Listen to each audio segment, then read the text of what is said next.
Assalamualaikum warahmatullahi wabarakatuh.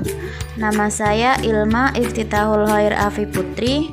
Saya dari gelombang 1 angkatan 4 kelompok 4 peserta pelatihan dasar CPNS tahun 2021. Di sini saya akan menjelaskan beberapa istilah dalam komitmen mutu, yaitu efektivitas, efisien, kreativitas, inovasi, dan mutu menurut pemahaman saya. Istilah yang pertama yaitu efektivitas.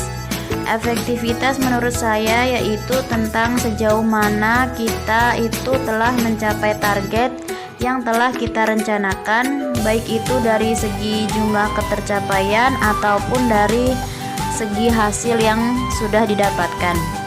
Efektivitas ini sangat berpengaruh pada tingkat kepuasan konsumen. Yang kedua yaitu efisien.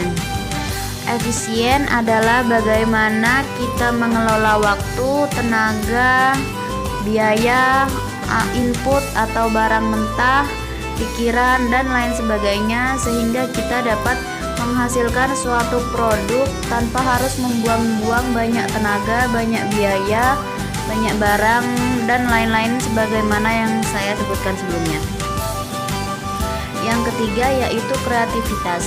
Menurut saya kreativitas itu kemampuan atau sikap kita untuk terus selalu mencari dan mengembangkan ide-ide terhadap suatu produk dan juga mendorong dan memotivasi diri kita untuk terus membuat produk atau pelayanan yang kita hasilkan itu semakin berkembang dan menjadi lebih baik dan terus berjalan menuju kesempurnaan.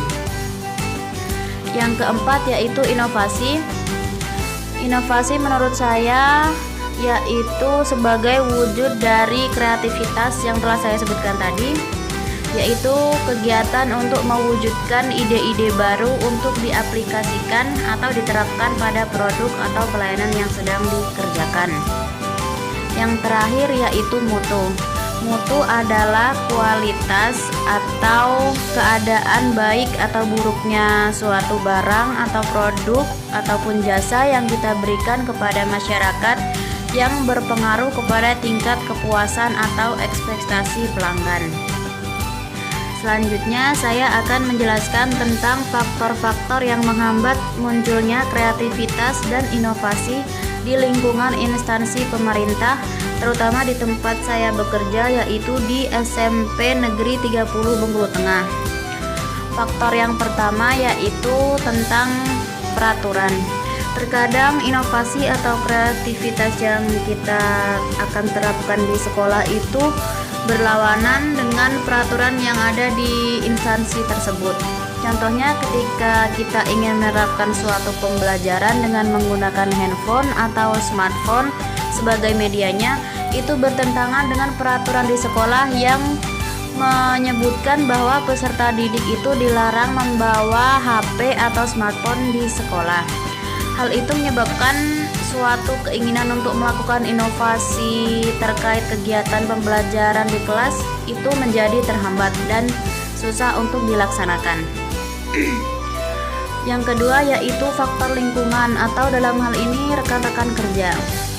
Menurut pengalaman saya, ketika ada suatu inovasi terkait dengan pembelajaran di sekolah, para tenaga pendidik lain itu atau guru-guru lain belum tentu mau menerima inovasi tersebut atau belum mau menerapkan inovasi yang telah disarankan oleh salah satu guru di sekolah saya tersebut. Sebagai contoh, kemarin ada salah satu guru yang menyarankan absen peserta didik selama pandemi dilakukan melalui aplikasi Google Form.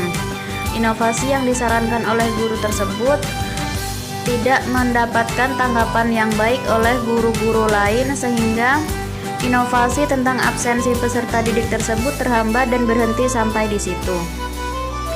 Yang terakhir yaitu hambatan yang datang atau muncul dari diri saya sendiri, yaitu terkadang saya sulit untuk menyampaikan ide atau inovasi terhadap instansi atau dalam hal ini sekolah saya karena merasa kurang percaya diri dan takut untuk mengutarakan atau menyampaikan ide tersebut.